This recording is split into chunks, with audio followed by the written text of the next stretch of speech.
I work in healthcare. Good. And I...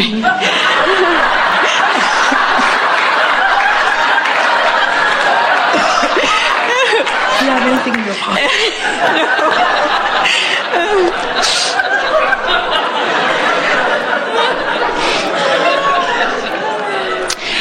One of the things that I do is I work with a small group of displaced individuals teenagers mostly, who have been taken away from their homes because of addictions like alcoholism and drugs. And one of the things that they have to do in the facility is to follow your classic, 12-step program, and they're being taught that they're alcoholics, and that's a disease, and they'll forever never have that disease. And I find this contradiction in myself in that I want to teach them to do whatever makes them feel best, but for them, very often that means drinking a bottle of vodka, or, do you know what I'm saying? I can't seem to get that straight in my head, and as to how to, I don't think they should be labeled with a lifelong disease. It seems to limit their choices and ability to move forward. But on the other hand, by telling them, do whatever feels best for you, half of them will be, running out in the street, or even if they just say, I'm just going to have one drink because it makes me feel better, inevitably they end up having 12 or whatever. And then it just continues this cycle, which makes them worse and worse, even though their original intention was, I'm doing this because it makes me feel better.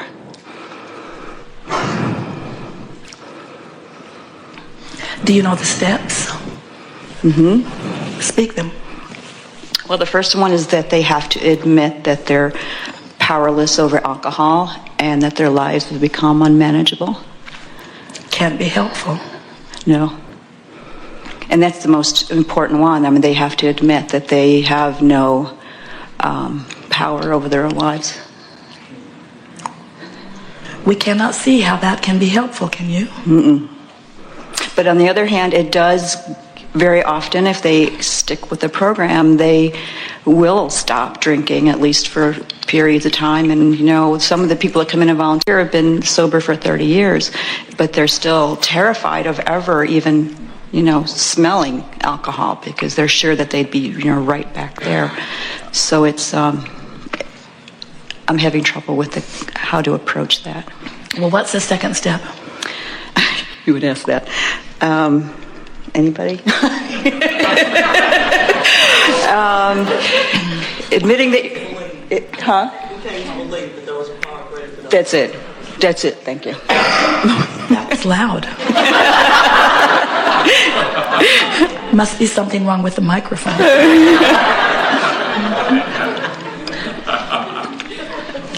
didn't get to hear that one. I came to believe that there is a power greater than myself.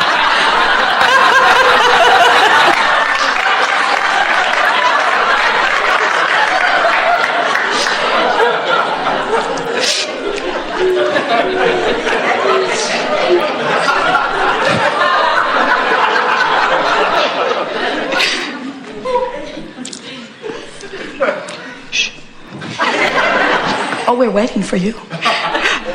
I came to believe that they are. I'm not going there. The reason we're playing with you about this is because the most important thing to remember, first, we are not at all pushing against in any way the 12-step program, because for someone whose life is in a very unpleasant place, all of those steps are downstream. In other words, when you feel totally out of control, maybe it does feel downstream for you to admit that you're out of control. And to say, I hope that there's some power that's greater than me that will help me, because when your life is in a mess, that's the last moment in time that you really want to crow about how in control you are. So, acknowledging that you are powerless is a downstream step. You see what we are getting at? What we've noticed about the program, and we've interacted with so many people who have been part of it, is that in the beginning, it is all downstream for them. But after a little while, when they begin gaining their balance, to say those same things are upstream for them. So it never really gives them the autonomy and self-control that they are all reaching for. Every single one of them felt not free when they began this process that evolved into the alcoholism. In other words, you're right. They turned to the alcohol or whatever it was because it seemed like a path of least resistance. It felt better to them than where they were. And there's something that we would like somebody to say to them about the rightness of that decision. But the whole program, and in fact almost everybody ever involved in it, stands and says something else to them. They stand and say, you were wrong to do what you did. You were not wise in what you were doing. And you should never ever do something again it's sort of like what we were saying earlier, how when a person feels not free and they innately and naturally turn toward anger, that the anger that they turn toward is the most natural thing in the world, but almost everybody would stop and say, your anger is wrong, your anger is misplaced. So when you're interacting with people that are experiencing the hugeness of disconnection, it's not an easy thing for you to teach them the principles from their place of strong disconnection. Something more overt and in their face is necessary. And it is easier to teach someone about action than it is to teach them about vibration. In an action-oriented world, it's easier to say to them, this alcohol is your problem, than your vibrational countenance is your problem. So we think, if we were standing in your physical shoes, we would introduce the 12-step program as the first 12 steps. And we would tell them there are 12 more. And the first 12 steps are about the action part of distancing yourself from something that hasn't been working. And then once you've sort of got that under your belt, then we would begin the next 12 steps, which would be about understanding that you are the creator of your own reality. And that while you've been saying in the first 12 steps that there is a power that is greater than you, there has never been a power that is greater than you. You just somehow separated yourself from that greater power. But it never left you. It never was forsaking you.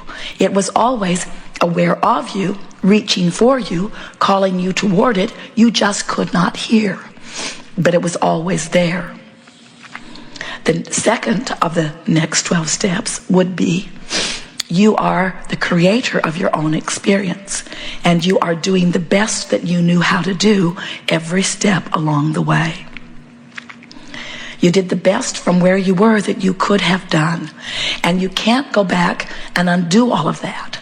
So now you have admitted all of that wrongdoing, and now you've made your peace with all of those people who you have wronged. This new second step says, I did the best that I could do then, and now I'm in a better place, and it will be easier this go around. The third thing in this new set of steps is, I am where I am. I am where I am. And where I am is all right, because it has to be, because it's the only choice I have. If where I am is not all right, then it's over for me. If where I am is not all right, then there's nothing else for me to do, because I can't get to where I want to be when I am condemning where I am. Not possible. You can't possibly turn downstream in condemnation of where you are. So I am where I am. And where I am not only is enough, it must be enough, because it's all I've got. The fourth step in this second step is, I am a worthy being who is an extension of source energy. And I came forth with powerful intention and got crossways of it. And when I got crossways of it, I went nuts. Because who I am is such a lover and such a knower of my own value. And when somehow along my physical trail I lost sight of that, I could not abide in my own vibration. The split in me was too severe. And that's the reason I turned to something that was numbing. And while I will not turn to something that is numbing again, it is satisfying to know that when someone like me, who is pure positive energy, gets crossways of who I am, that it's going to be pain beyond pain that will require numbing. And I've never known anyone who would deny anyone some sort of a solution or solving of some kind of pain. Step 5 says, I will make peace with those who did not understand how I felt, for how could they? Everyone has their own emotional scale. Nobody could know what was downstream for me. Nobody could know what was a solution for me. And they all stood in such certainty that they were right when they couldn't possibly know. And so this 5th step in my 2nd set of steps is my true acknowledgement of my powerful desire to forgive them. The 1st step demanded that I ask for their forgiveness. In this 2nd step, I'm prepared to give them my forgiveness. I forgive them for not understanding me. I forgive them for trying to be my guidance when they could not. I forgive them for not paying attention to how they felt, so there was no way they could teach me how to pay attention to how I felt. I forgive them for not upholding the knowledge of the personal guidance system. I forgive them for everything that they did not understand about me. And it feels good in letting all of that go. The 6th step is, I forgive all of them from this new point of view. I forgive them for not only not seeing me as I am, but for not seeing themselves as they are either. I allow them, which is more than forgiving, I allow them to be whoever they are, even if who they are being is critical of me. For I accept that they cannot see me accurately from their point of view. And I no longer need alcohol or drugs to numb the discord that I felt when I saw that I could not achieve their approval. I am giving up my need for your approval in this step. And in giving up my need for your approval, I have set you free. But more important, I have set myself free. The 7th step in this 2nd set of 12 steps is, now that I'm more sure of who I am, and now I'm beginning to return to the eagerness of life that is innate within me, it is my promise to myself that even if I were to do something that formerly I thought was a mistake, that I'm determined that I will offer no self-condemnation ever again. This may be the most important step of all. I acknowledge that the source within me never gives up on me. And the only reason I ever feel bad is because I do. So in this step, I am pronouncing to the world, I am absolving myself of all guilt relative to action. And if I should, and it could happen, ever take a drink again, it is my promise to myself, I'm not going back through those first 12 steps. Because I am where I am. And because Source continues to adore me. And because there's always downstream from wherever I am. And I don't have to start over every time again. I know too much. I've come too far.